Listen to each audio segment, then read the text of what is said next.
Hey guys, KallTorak here. Today, I am bringing you my patch 0.1 Ascendancy ranking video. I've leveled all 12 classes to endgame now in standard trade, and I've also got a second Gemling to endgame in solo self-found. I've got a little over 1,000 hours played right now, but I do work from home, so a good amount of this is just me AFK in my hideout, selling stuff throughout the day. If you've watched my channel, I'm someone who likes to create what I'm told is off-meta builds. I don't really sit there and path a building for hours. I'm someone who likes to come up with a concept and run with it for as long as I can. That's where I get most of my enjoyment from the game. So I'm just wanting to give that perspective before I start with this list. While it's clear that I very much enjoy this game, there is no chance I'm releveling all of these Ascendancies in 0.2. So this list is created to help me figure out what Ascendancy I'm most likely to revisit in the upcoming patch. I've created a scoring structure, mainly because my original list had a lot of personal bias to the rankings. While I do not consider overall power as the single most important factor, it definitely matters. I'll be ranking each of the Ascendancies on a 1 to 5 score for the following 3 categories: Build Enabling, Build Defining, and Theme. Theme is obvious. Does the theme fit the class, and do I enjoy the theme? I know theme doesn't matter to some of y'all, but it matters a lot to me. Chronomancer is a good example of a theme that's just super cool. Even though the Ascendancy is lacking in power, I often find myself wanting to make chrono builds. Build Enabling is for when the Ascendancy enables a build to perform more. It doesn't define the build, but it's just an overall net positive in terms of damage or survivability. An example would be playing Spark. Many Ascendancy do well with Spark. Stormweaver enables it with the high cast speed and mana return gain from Arcane Surge, as well as all the shock bonuses. But Stormweaver also enables a lot of other skills as well. Build Defining is when you are forced to go that Ascendancy because your build revolves around it. You can't do that build you are doing without this Ascendancy, or it would look different elsewhere. Infernalist is a perfect example of this. You have entire builds defined by Demon Flame or Pyromantic Pact. When you take the Ascendancy, you aren't able to just copy-paste any build over to it. You have to redefine the build around this Ascendancy. Okay, I hope I explained that well. Lastly, I want to use this video to not only show off some of my own builds, but builds from the community. Throughout this video, you will see clips from other creators. I will have their names on the screen during the clips, and all of their channels and builds will be linked in the description below. I tried to pick a majority of creators who are smaller than me. If you like any of the builds you see, head over to their channels and give them a subscribe. Enough jibber jabber, time to dive in. Number 12. Chayula Monk is by far the least appealing Ascendancy in the game from every perspective. With the theme, I'm personally not a fan of it. Monks are spiritual in nature, and I get the idea of trying to do an anti-spirit monk, but it doesn't vibe for me. Would have much rather had the 3 Ascendants be an elemental one, a brawler one, and a spirit one. For theme, I'm sorry, I gotta give it a 1 out of 5. I don't like it. Flames of Chayula ends up being a chore to interact with, and it's currently bugged, I think. Duration scaling doesn't make the buff last longer, and each stack you get has its own timer. You can never actually get to 10 stacks of the effect. You end up just running around chasing these flames for minimal game. Converting your spirit to darkness might work better in a future patch with more skill gems, but right now spirit gems are just so incredibly strong. It's very difficult to play without them, so this doesn't really have a place. The RNG around reality rending wasn't worth the gains from it. The mana leech isn't completely useless. There are some fun energy shield leech builds you can do. So for build enabling, I give it a 2 out of 5. For build defining, I wanted to give it a 1. But if you wanted to make a build around darkness, you could. It works for super niche builds. So again, I'm going to slap it with a pity 2 out of 5. Of all the builds I've tried, there are none that Chayula Monk does better than anyone else. So not shocked they ended up in last place with a total score of 5. Number 11. Witch Hunter was a lot higher on my original list, and I'm shocked it ended up this low.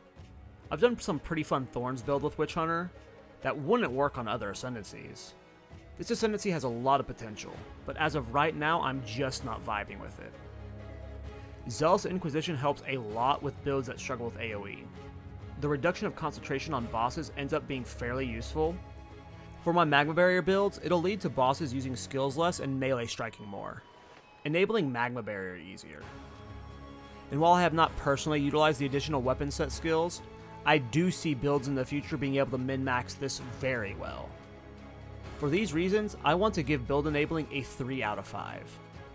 For build defining, there isn't much on Witch Hunter that I can't do on other classes. I feel like Witch Hunter will start to shine a lot more once the players understand the game better and have more tools in the game. Seriously, Weapon Master when min-max might completely redefine some builds, but despite how much I enjoyed my Witch Hunter Thorns build, I am forced to give them a score of 2 out of 5 for build defining. For theme, this is another one that just doesn't fully vibe for me. Mercenary in general is just a hard vibe to sell. Witch Hunter is cool in name, but in terms of how that name is represented in game, I don't really feel it. For theme, I give Witch Hunter a 3 out of 5. This gives it a total score of 8.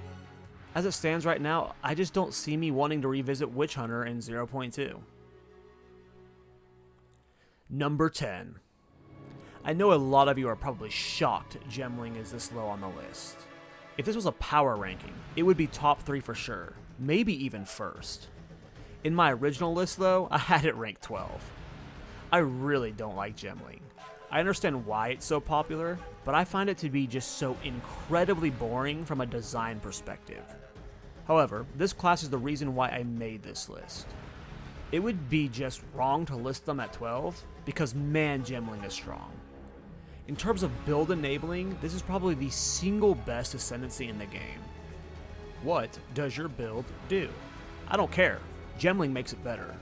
Skill quality, gem levels, reduced cost of skills, being able to use any gem with one attribute, being able to use multiple support gems in different skills. Gemling is just your build on steroids, which is obviously powerful. Just a little boring in my opinion. Can't deny the power here though. Gemling gets a score of 5 for build enabling. For build defining, there are very few builds that are defined by Gemling. There are a few niche builds that revolve around using the 2 of the same support gems. The 3 additional skill slots can also be used by quite a few builds, but would hardly say it defines many builds out there. There hasn't been many builds I've seen that can only be played by Gemling is my point. For that, I'm giving Gemling a 2 out of 5 for build defining. Lastly, let's talk about theme. This again goes back to what I said about Witch Hunter. It's just hard to sell an Ascendancy based around the theme of Mercenary. Yeah, mercenaries should be greedy little hoarders, and the art of the theme definitely gives that. I never really feel that in game though. It's not like it's raining extra loot on a Gemling, and it certainly doesn't excite me. I mean, they literally had to add Legionnaire to the end of the class because Gemling just sounds so boring. I don't know, man. I give Gemling a 2 out of 5 for theme. This brings it to a score of 9. I find it unlikely again that I will visit Gemling, but they are such a powerful Ascendancy. Number 9. Warbringer was way higher on my original list. I think leading into PoE 2, a lot of people were super excited for Warbringer. It was my second class I got the endgame. I was very hyped for it. The armor break, all the shield talents making it look like you were going to be an unkillable god. It had an Ascendancy for totems. I mean, even just the name, Warbringer. This Ascendancy was primed for greatness. Unfortunately, it fails to deliver in some aspects. Based off the intro I just gave, you can tell I like the theme. The name alone carries it, but when you are playing the Ascendancy, you feel it. Whether it's through all the defensive aspects or the armor break, the theme is really solid. I give Warbringer a 4 out of 5 for theme. For build enabling, it's pretty solid. Block builds, cry builds, and armor break builds all do fairly well with Warbringer. Turtle Charm led to some really enjoyable Thorns play.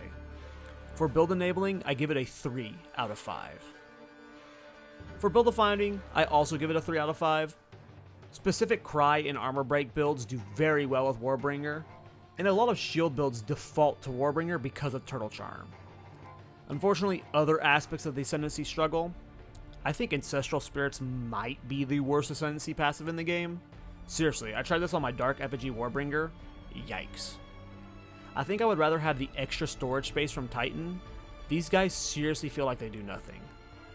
For build defining, I give Warbringer a 3 out of 5, bringing it to a score of 10. Number 8. Pathfinder at one point was 3rd on my list. It's an insanely cool Ascendancy from a general gameplay perspective, and I seriously love quality of life. Traveler's Wisdom honestly feels insane to me. It's only 6 total extra passive points, but it feels like I'm Kevin Durant with an insanely long wingspan. Those 6 points make it feel like you can just cover so much extra distance on the passive tree. I love it. Running Assault is another favorite of mine. I mean, seriously, I love quality of life. I know I said that before, but I love quality of life when I'm just picking an Ascendancy. Stacking mobility and running Assault when using skills like Bone Storm is so fun. These 2 passive sections alone get Pathfinder a 4 out of 5 for build enabling, but you also have all the flask and poison buffs that are just nice. Brew Concoction ended up being one of the cooler abilities in the game. In general, this is the kind of stuff I'm looking for from an Ascendancy. I don't want my Ascendancy to just buff me, I want it to transform my builds, or in this situation with Concoction, I want it to define my build. There are so many Concoction builds out there, and Poisonous Concoction ended up being quite strong. For this, I give build defining a 4 out of 5. However, this is where the hype ends. Pathfinder just doesn't get me excited. It's definitely one of my favorite Ascendancy, but when I'm thinking about the theme of Pathfinder, whatever. The best theme around it, I guess, is the poison aspect, but I've done plenty of poison builds not on Pathfinder. This one is a miss for me, a 2 out of 5, bringing Pathfinder to 10. Stormweaver is awesome and one of the most popular Ascendancy in the game, for a reason. The theme is just so freaking cool from all aspects. I love playing mages in games, and you really feel like a master archmage with this Ascendancy. Basically all elemental builds just vibe so well here, even the Mimi ones. This was a hard one to mess up, but from all aspects of the theme, they nailed it. The theme is obvious, 5 out of 5. This one is great. For build enabling, again, this is just an insane Ascendancy. Having Arcane Surge built into your kit is awesome for basically all builds. Also, any Shock or Chill build, which most builds are looking to build in Freeze or Shock at this point, Stormweaver just does well for. And it's not just that it enables these builds, it is quite the significant power spike for these builds. For build enabling, Stormweaver gets an easy 5 out of 5. For build defining, this is where Stormweaver falls off for me. There's nothing about this build that I feel like I need. Stormweaver was one of the last Ascendancy I leveled, and I only leveled it because I was trying out Elemental Storm builds. Unfortunately, Elemental Storm is just really bad right now. It procs off of crit damage, but doesn't deal crits. So you end up investing into crit for it to not benefit from what you're investing into. I tried quite a few weird ways to make it work, and it just fell flat. If Elemental Storm was better, I would feel tempted to revisit this class sooner, but as of right now, I'm giving it a 2 out of 5 for build defining, landing Stormweaver with a total score of 12. Number 6. Bloodmage was the first character I made, and I'm not alone in this. The theme is awesome from the jump, having your spells cost life, but also having these little life remnants to collect, infinite curses, spell leech, bleed damage. This is all really cool from the theme of a bloody witch. So theme gets an easy 4 out of 5. Well done here. For build enabling, I mean, wow, this is one of the best Ascendancies in the game. I put it up there with Gemling. In terms of tankiness, it's easily the tankiest Ascendancy in the game. If I wanted to be an unkillable god, I'm rolling Bloodmage, not Warbringer. Sunder the Flesh is honestly huge.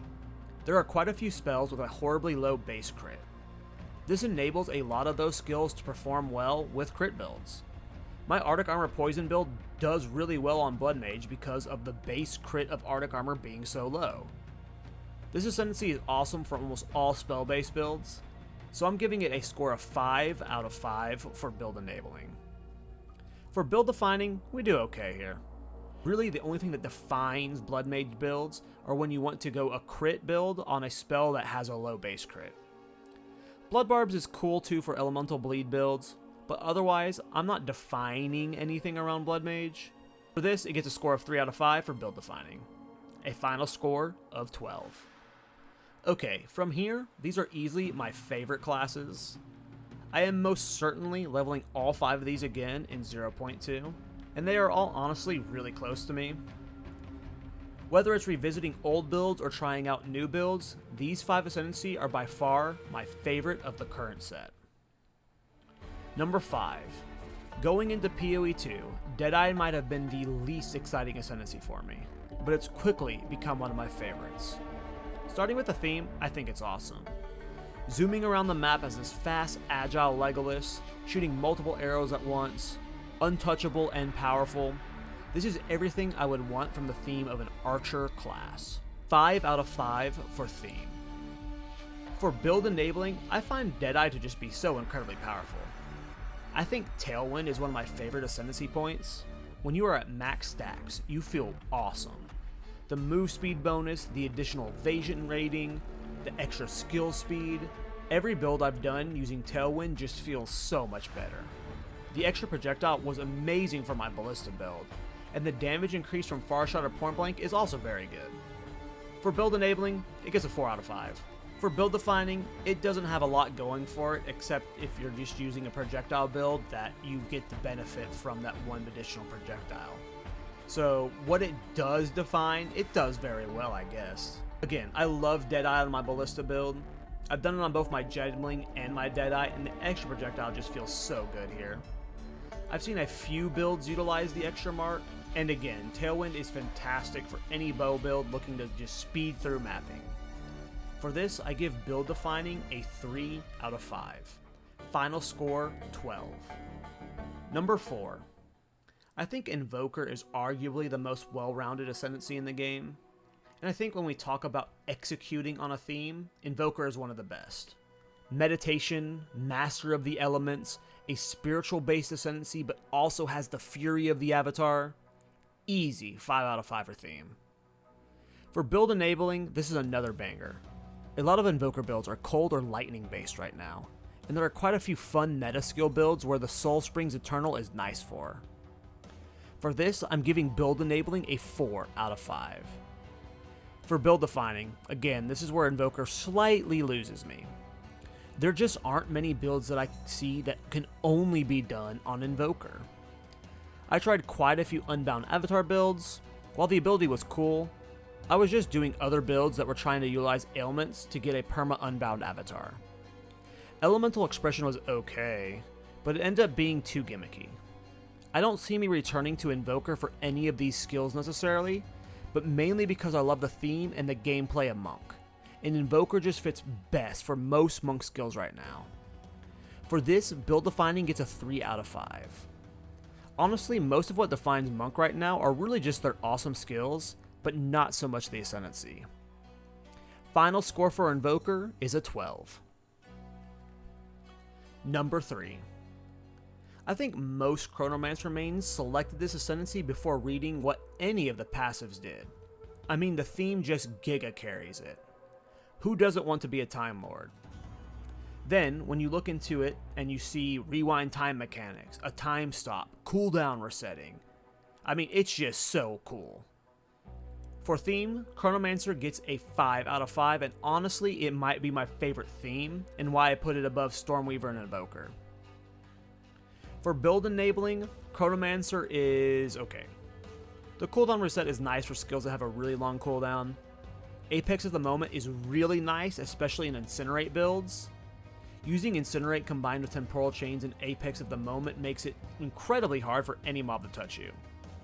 Also, the Recoup passes are nice for any Recoup build. So for this, you get a 3 out of 5 for build enabling. For build defining, it honestly does quite well. A lot of people go Chronomancer just for time freeze.